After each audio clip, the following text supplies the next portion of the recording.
ભીલડીના યુવાનની સાપ પકડવાની અદ્ભુત કળા। માવજીભાઈ વાલ્મીકી નામના યુવાને 16 વર્ષમાં 5000થી વધુ સાપોનું કર્યું છે રેસ્ક્યુ।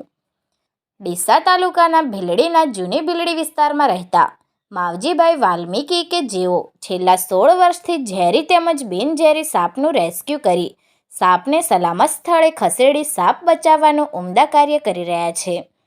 માવજીભાઈએ જણાવ્યું હતું કે રેસ્ક્યુ દરમિયાન તેમની સાથે ક્યારેક સાપ કરડવાની ઘટનાઓ પણ બનેલી છે, પરંતુ આજ સુધી તેમને કોઈ ઊણી આંચ પણ આવી નથી।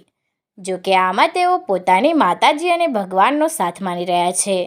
આજે ડીસા તાલુકાના ખેટવા ગામની સીમમાં એક સાથે 3 સાપ ભેગા જોવા મળ્યા હતા અને એક સાપ બીજા સાપને ગળી જવાની પણ ઘટના બની હતી।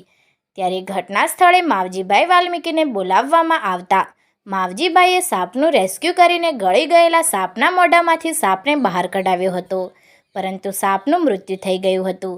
ત્યારબાદ બીજા પણ એક સાપનું રેસ્ક્યુ કરવામાં આવ્યું હતું।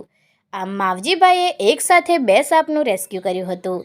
દ્રશ્યમાં તમે જોઈ શકો છો, રેસ્ક્યુ કરાયેલા બંને સાપને માવજીભાઈ વાલ્મીકી દ્વારા સલામત સ્થળે છોડી દેવામાં આવ્યા હતા। ભીલડી વિસ્તારમાં જ્યારે પણ સાપ દેખાય કે તરત જ લોકો માવજીભાઈ વાલ્મીકીને ફોન કરીને બોલાવતા હોય છે અને માવજીભાઈ તરત જ ત્યાં પહોંચી પણ જાય છે અને સાપનું સુરક્ષિત રીતે રેસ્ક્યુ કરી સલામત સ્થળે છોડી પણ દે છે। ત્યારે માવજીભાઈ વાલ્મીકીની આ જીવદયાની સેવા પ્રવૃત્તિને લોકો બિરદાવી પણ રહ્યા છે।